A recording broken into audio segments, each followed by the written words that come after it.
I came to this bat hospital thinking I knew what I believed about bats. And it turns out I had no idea why I believed it.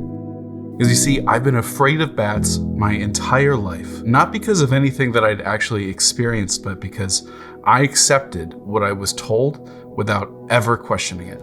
Once I was willing to look, I realized that these bats were about to teach me something I desperately needed to learn.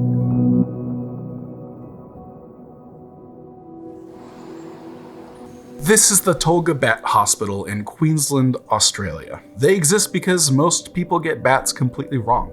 They provide rescue services to rehabilitate injured and orphaned bats. They educate the public, teachers, students, and they're active in conservation and habitat improvements.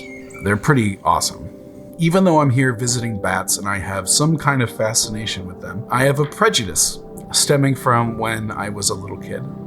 My grandmother hated bats, and every time we visited her, she had her grandkids and me go out and deal with them. And that's a part of my life I'm not really proud of. Since then, I've had an open opinion about bats towards anyone that brings them up. It wasn't like I was broadcasting a mission, I just didn't hold back in telling other people that I thought bats were no good. I was perpetuating what my grandmother taught me. Of course, I understood then that there were legitimate reasons to be worried about bats.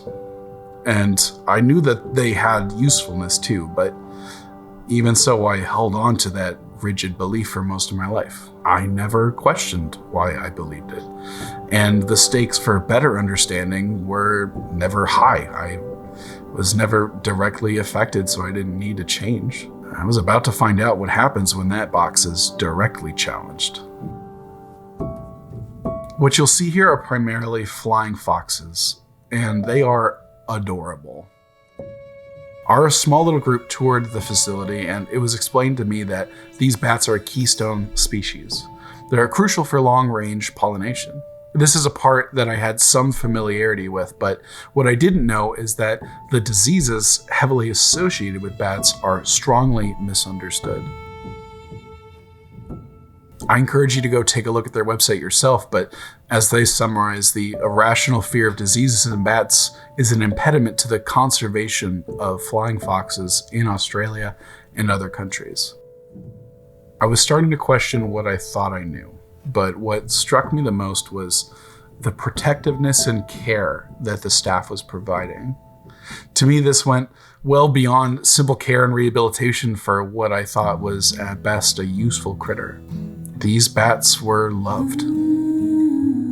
I didn't expect to see them hand-feeding bottles, or tightly wrapped in blankets, or giving them baths with a toothbrush, or even a tour like this, taking explicit time out of, I'm sure, a busy enough day to teach people who misunderstand them. It made me wonder what that took. What did they see that I wasn't? I think about how easily I let this belief become inherited. The larger societal opinion is that bats are gross and dangerous. Even if through some effort through the previous decades they're known as useful, I don't think that just knowing that they have a place got me far enough. Most people feel a type of way about bats, or at least I fit myself within a certain group that did, so that made sense. My logic was clear enough. If what I believed made me feel safe, then that was all that I needed. Even if it was incomplete, I had enough of an answer and I didn't have to look any further. But as I watched the love of the bats come through, I knew at my core I was missing something important. I was letting a limiting belief and fear decide what I felt about something else, rather than letting that be dictated by my understanding. I had to do something about that.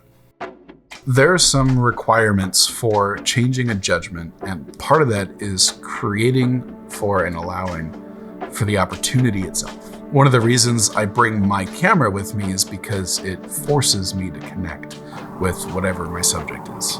I'm watching it, I'm taking it in, and oftentimes appreciating it. And I'm unable to just move on. Getting a good shot takes time. I have to sit in it. This is the book you can get from the hospital. It reflects on their mission And if I get anything from this book, it's the care that goes into their work. It goes so deeply.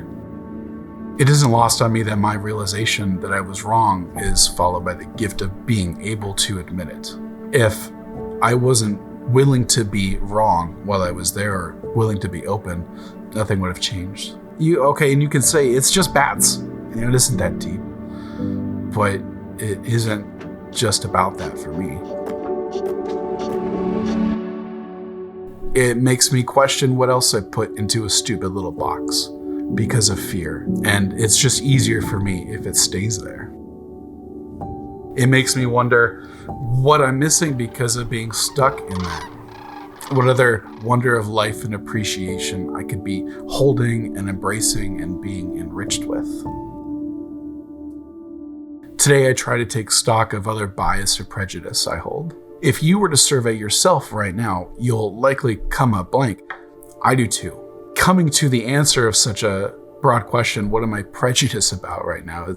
It's not going to happen. So why would you do it then? Why would you even ask yourself? Because it leads to the most important result, the humility to be wrong. It's the ability to ask yourself this question, even when it draws up blank. What am I missing here? What I'm fostering today isn't perfect self-awareness. It's my willingness to be wrong, my willingness to be open, my willingness to challenge my beliefs. You've likely already met circumstances that challenge yours, and you'll absolutely encounter more in the future.